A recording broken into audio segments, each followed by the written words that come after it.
greatest effective action you can take is when the mind becomes insignificant for you. I'm talking about the psychological antics of the mind. And something recognized and turned away from it. Because you starve it of the oxygen that gives it power. There's a seeing that the life,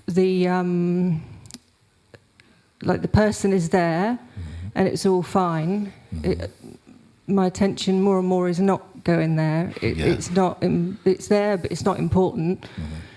And also the daily life of this one in the life who's a wife and has all these different roles to play in a job.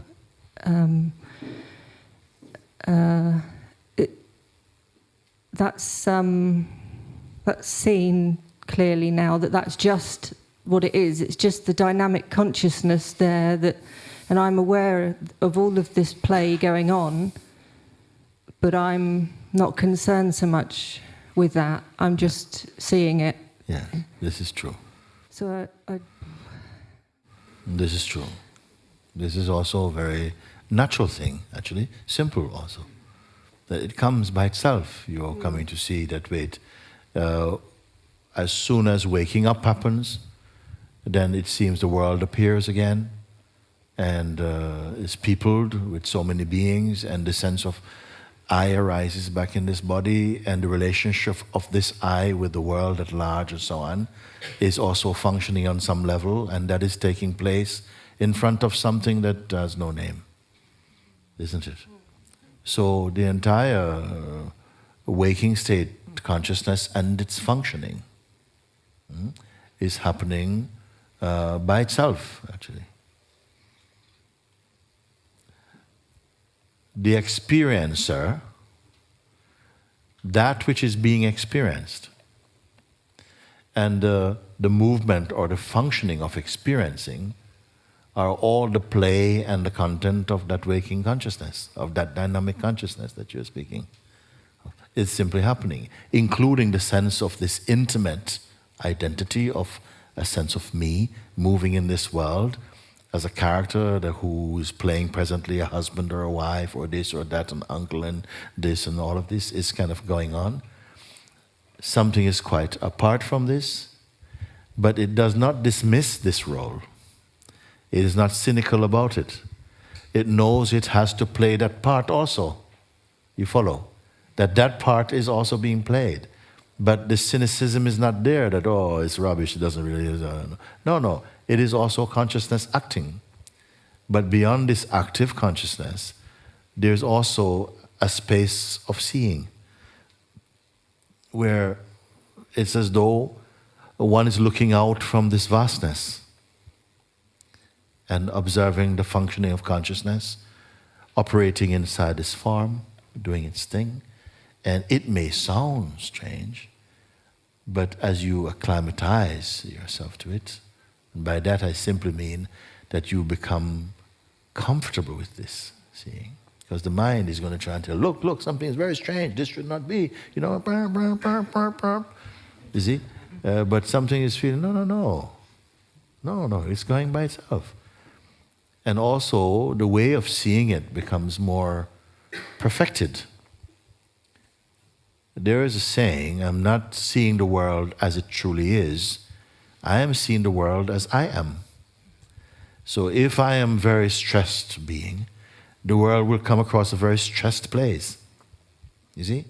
But as one is seeing more and more from this integral consciousness, from this place of being, then one sees that, wait, your eyes are seeing more true. And you see that bitter or sweet, each of these expressions have to happen. But you are not so invested in them because you know that somehow some power is taking care of this. And yet, if you turn your attention to any particular aspect of it, that also has an impact. You see? And the more pure the consciousness is, meaning that it is filtered out the egoic conditioned self, the more effective the attention energizes what it's looking at. These are things that are part of our mystical existence. But in our mental world, we've tried to explain things in some scientific way, which is not how they really are, but how they can appear to be. If you are fully invested in your outlook, then you will believe that outlook into existence and experience what you project. There's not one thing in life that has one single inherent meaning. It has the meaning that you project onto it. It becomes what you take it to be. We must understand that. And gradually you're seeing that the consciousness is adapting itself to take on the color or the size and shape of whatever concepts it embraces or it feels inclined to give attention to it. But you're looking now from beyond this field of operation, and you're not invested in trying to change things deeply, seeing that they're going fine by themselves, bitter or sweet, because the bitter has its role to play.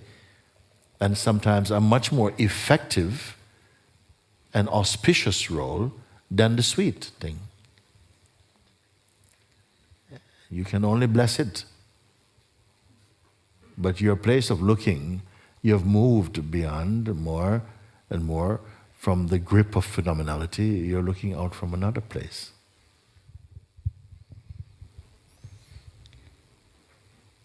And it all happens just very naturally.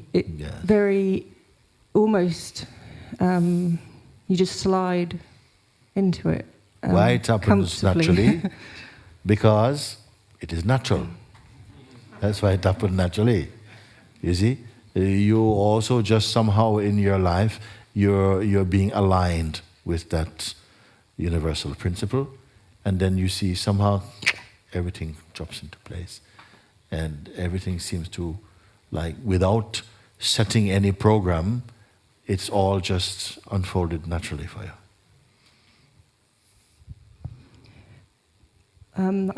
Also, when these insights come, or this insight came, it was like a confirming over and over again that's